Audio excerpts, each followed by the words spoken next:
We were packing the van last week, right? And I'm looking at this stack of road cases, scuffed up, tape peeling off the sides, and it hit me. Last episode, we were talking about being the reason someone doesn't quit, like that exact moment where an artist is looking at their bank account, looking at their stream count, and just thinking about throwing in the towel. Well, let me tell you, nothing makes you want to quit quite like day 12 of a summer tour when the AC in the vehicle is blowing lukewarm air, you've got 300 miles to the next venue, and you're surviving on gas station beef jerky and lukewarm water. It's Steven Counts here, DJ Universe, and today we're pulling back the curtain on the raw, exhausting reality of the summer tour grind. This isn't the glossy 30-second recap video you see on Instagram with the perfect transition and the hype track playing in the background. This is the dirt under the fingernails, the sleepless nights, and the sheer grit it takes to keep an independent movement rolling down the highway when every single circumstance is telling you to just turn around and go home. When we talk about backing the Cypher, man, it's easy to do it from your phone. You double tap a post, you leave a fire emoji, you feel like you did your part.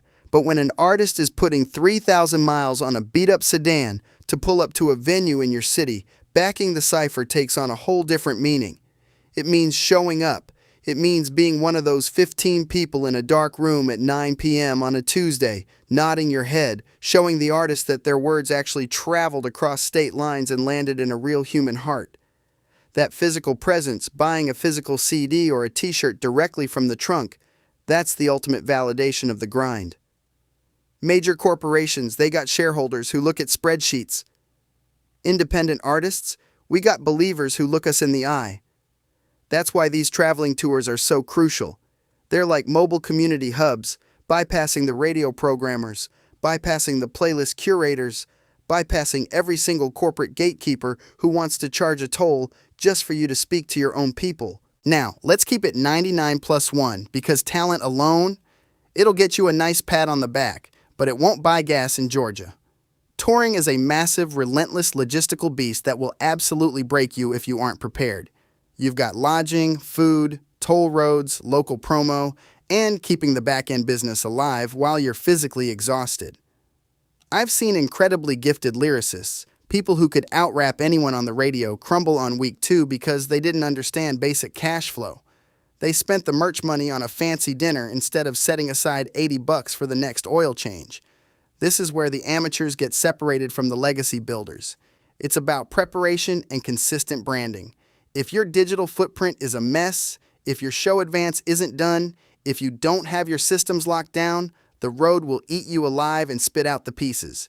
You have to run the road like a business, not a vacation. But here's the beautiful part, the part that actually keeps the wheels turning. It's the community economics, the localized fan networks that act as the fuel. I can't tell you how many times a tour has been saved by a single fan offering a couch to sleep on, or a local promoter cooking a home-cooked meal for the crew, or someone printing out extra flyers and putting them up at the local barbershop. That's a multiplier effect. When we pull up, it's never about competition. It's about community over competition. We don't come into a city to gatekeep or show off. We make sure we're lifting up the local acts, putting them on the stage, sharing the mic, because if the local scene doesn't thrive, the tour doesn't have a place to come back to next year. We need each other, period. That's exactly why we built the infrastructure at Down by Law Management LLC the way we did. We didn't want to just manage artists. We wanted to build an entire ecosystem that keeps working even when we're asleep in a motel.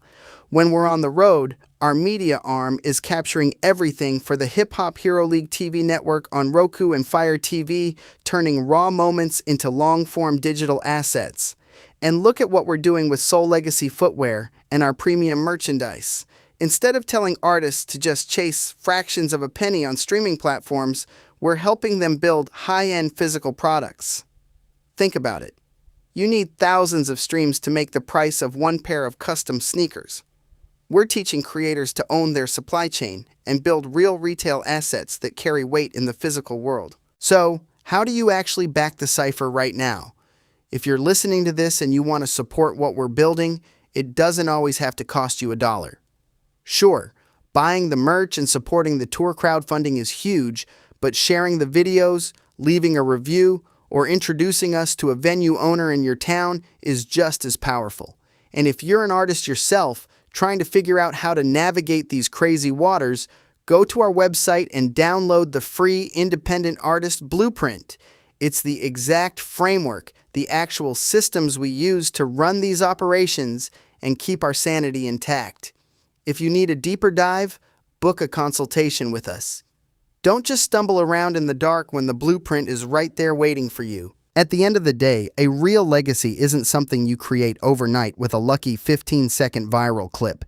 It's forged in the daily, dusty miles of the grind, the long conversations in the van, and the handshakes at the merch table after the lights go down. Big shout out to the Hip Hop Hero League community for always holding us down and keeping the faith. We see you, and we appreciate you. Head over to downbylawmanagementllc.com, grab that blueprint, and let's keep building. Don't just watch the culture. Back the Cypher. I'm out.